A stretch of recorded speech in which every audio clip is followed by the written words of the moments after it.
Assalamualaikum warahmatullahi wabarakatuh. Kembali lagi di 3 Asa Channel. Video kali ini kita akan berbagi informasi tentang film dari Indonesia berlatar Sumatera Barat.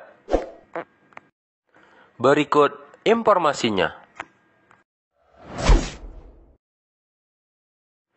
Yang pertama, tenggelamnya kapal Van der Wits. Berlatar tahun 1930-an, dari tanah kelahirannya Makassar, Zainuddin berlayar menuju kampung halaman ayahnya di Batipuh, Padang Panjang. Di sana, ia bertemu dengan Hayati, seorang gadis cantik jelita yang menjadi bunga di persukuannya. Kedua muda-mudi itu jatuh cinta, namun adat dan istiadat yang kuat meruntuhkan cinta mereka berdua. Zainuddin hanya seorang melarat yang tak bersuku karena ibunya berdarah Bugis dan ayahnya berdarah Minang. Statusnya dalam masyarakat Minang yang matrilineal tidak diakui. Oleh sebab itu, ia dianggap tidak memiliki pertalian darah lagi dengan keluarganya di Minangkabau. Sedangkan Hayati adalah perempuan Minang santun keturunan bangsawan.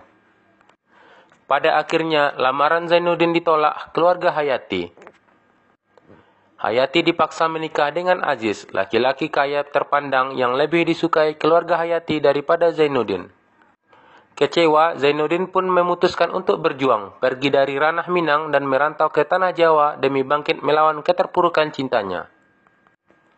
Zainuddin bekerja keras membuka lembaran baru hidupnya, sampai akhirnya ia menjadi penulis terkenal dengan karya-karya masyhur dan diterima masyarakat seluruh Nusantara. Tetapi sebuah peristiwa tak diduga kembali menghampiri Zainuddin. Di tengah gemilang harta dan kemasyhurannya, dalam sebuah pertunjukan opera, Zainuddin kembali bertemu Hayati, kali ini bersama Aziz, suaminya. Pada akhirnya, kisah cinta Zainuddin dan Hayati menemui ujian terberatnya. Hayati pulang ke kampung halamannya dengan menaiki kapal Van der Wits. Di tengah-tengah perjalanan, kapal yang dinaiki Hayati tenggelam. Sebelum kapal tenggelam, Zainuddin mengetahui bahwa Hayati sebetulnya masih mencintainya. Yang kedua, film Merantau.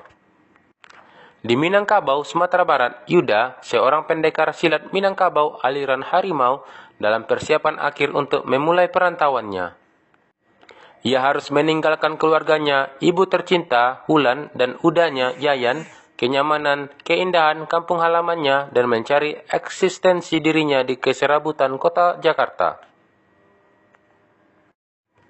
Nasib mempertemukan Yuda dengan yatim piatu Adif dan kakaknya Asri, yang akan menjadi korban organisasi ilegal human trafficking. Organisasi yang memperlakukan manusia seperti barang ini dipimpin seorang Eropa berhati batu, Radgar. Perkenalan Yuda dengan kota serabutan ini seperti api yang menyulut ketika situasi memaksanya untuk melarikan diri bersama Astri dan Adit dari kejaran mucikari dan preman-preman yang menguasai malam. Yang ketiga, film Surau dan Silek. Adil 11 tahun adalah seorang anak yatim yang sangat menginginkan ayahnya masuk surga dengan cara menjadi anak yang soleh. Di saat yang bersamaan, Adil juga sangat berambisi memenangkan pertandingan silat di kampungnya. Ambisi Adil ini didasari oleh kekalahan yang dialaminya pada pertandingan periode sebelumnya. Adil dikalahkan oleh Hardi 11 tahun dengan kecurangan. Namun, hal ini tidak diakui oleh Hardi.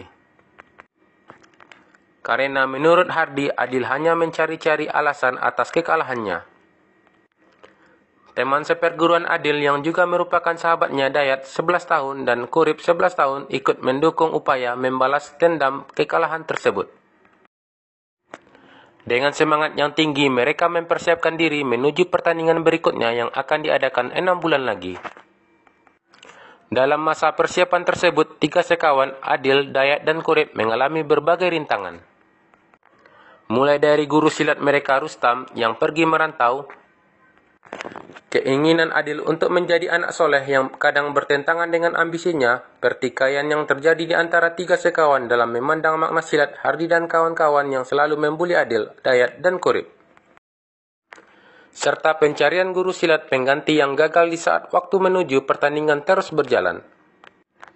Rani merupakan teman sekolah 3 sekawan. Rani yang mengagumi Adil secara diam-diam berusaha untuk mencari solusi terhadap kegalauan yang dialami oleh teman-temannya. Berkat usaha Rani inilah semua rintangan yang dihadapi oleh 3 sekawan ini dapat teratasi. Liam dan Laila. Terinspirasi dari kisah nyata, Laila, seorang gadis berpendidikan tinggi yang terlihat tidak mempunyai masalah dengan kesendiriannya di usia 31 tahun. Suatu ketika, Laila terlibat sebuah diskusi di percakapan online dengan seorang pemuda bernama Liam. Percakapan itu kemudian mengantarkan Liam dari kota kecil di Prancis berangkat ke ranah Minang. Kedatangan Liam menjadi awal pertentangan ideologis oleh keluarga besar Laila.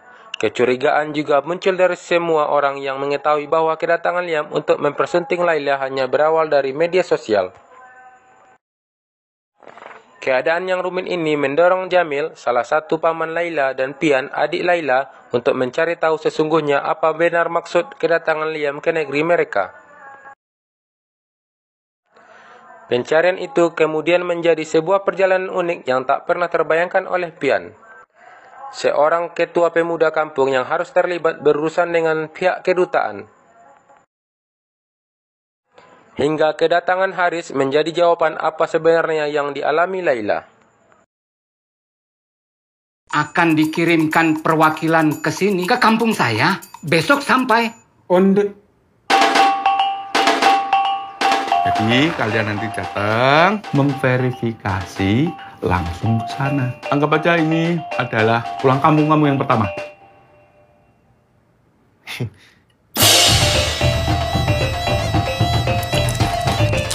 Alda tahu kan angkuhan manang saya marah. Tahu, Mak. Tapi kan aku lah meninggal ya, Mak. Tapi perusahaan sabun tuh kan alun tahu loh. Mandanga suara angkuhan jaya alun ini lah itu. Permisi, mau nanya dong. Desa Sigiran itu arah mana ya? Oh, itu lurus aja, Pak. Nggak jauh lah dari situ. Pak, orang sabun tuh lah tibo. Mungkin agak sekilo le, Mas. Kalau bak itu awak taruhan jua aponan ala awak mulai. Ambo kecean saya dari angkuan. Haram hukumnya tuh, haram. Kalau kamu mengicu, mengicu salah seorang. Ambo dan dibawa-bawa. Pitiko sabananya ke penolong kampung kita. Iyo, tahu Ambo. Tapi nak bantu ikut caranya dong. Beko ambo ai ke rumah mendiang angkuan. Mambiak surek-sureknya kalau ada. Mencari ahli waris tuh, itu satu-satunya jalan yang halal dan jujur. Ke Jakarta, Pak? Iyo. Kami ke Padang sih belum pernah lah, Pak.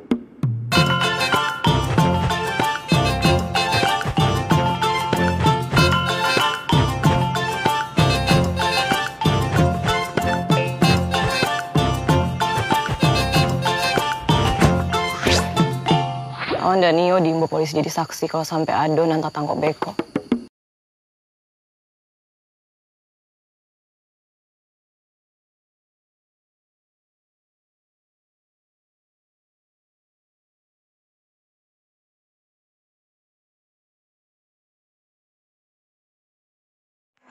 Baik Sobat Tigasa, sampai di sini dulu video kali ini.